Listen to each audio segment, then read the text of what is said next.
Rise the lord.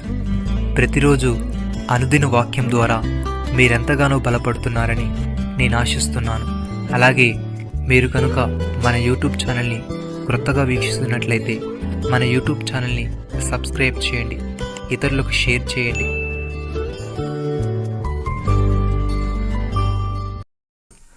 నీ విమోచకుడును ఇజ్రాయేలు పరిశుద్ధ దేవుడునైన యెహోవా ఇలాగు సెలవిచ్చుచున్నాడు.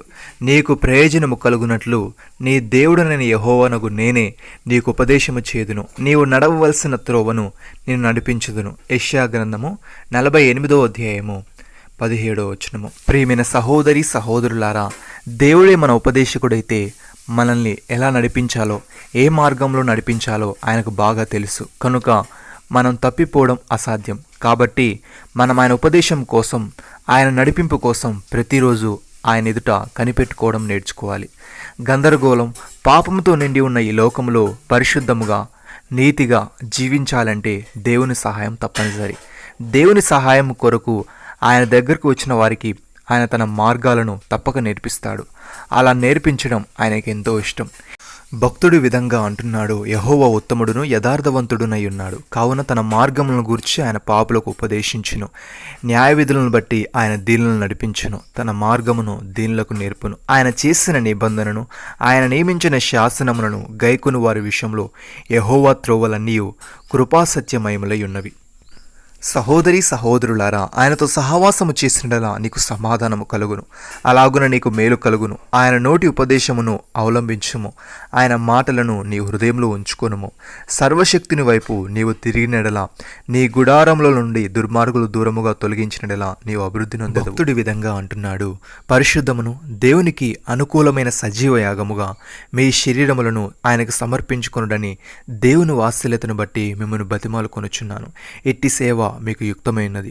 మీరు ఈ లోక మర్యాదను అనుసరింపక ఉత్తమమును అనుకూలమును సంపూర్ణమై ఉన్న దేవుని చిత్తమేదో పరీక్షించి తెలుసుకున్నట్లు మీ మనసు మారి నూతన మొగుట వలన రూపాంతరం పొందుడి. తన్ను తాను ఎంచుకొనదగిన దానికంటే ఎక్కువగా ఎంచుకొనక దేవుడు ఒక్కొక్కనికి విభజించి ఇచ్చిన విశ్వాస పరిమాణ ప్రకారము తాను స్వస్థబుద్ధి గల వరగుటకై తగిన రీతిగా తను ఎంచుకున్న వల్లని నాకు అనుగ్రహింపబడిన కృపను బట్టి మీలోనున్న ప్రతి వానితోనూ చెప్పుచున్నాను. ప్రియమైన సహోదరి సహోదరులారా, మీరు యేసును గూర్చి విని ఆయన యందలి సత్యం ఉన్నట్లుగానే ఆయన యందు ఉపదేశింపబడిన వారైన ఎడల మీరు అలాగూ క్రీస్తును నేర్చుకున్నవారు కారు. కావున మునుపటి ప్రవర్తన విషయంలోనైతే మోసకరమైన దురాశ వలన చెడిపోవు మీ ప్రాచీన స్వభావమును వదులుకొని మీ చిత్తావృత్తి యందు నూతనపరచబడిన వారై నీతియు యథార్థమైన భక్తియు గల వారై దేవుని పోలికగా సృష్టింపబడిన నవీన స్వభావం ధరించుకునుడి. నమ్మిన వారు నాతో కలిసి ప్రార్థనలో ఏకీభవించండి.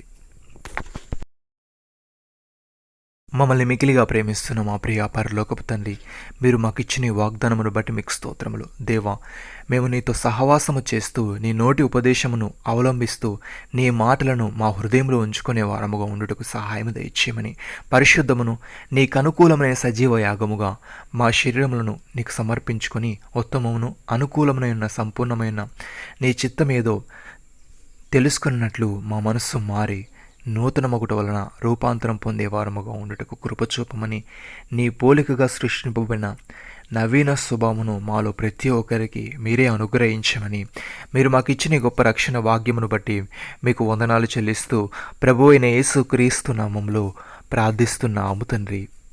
ఆమేన్.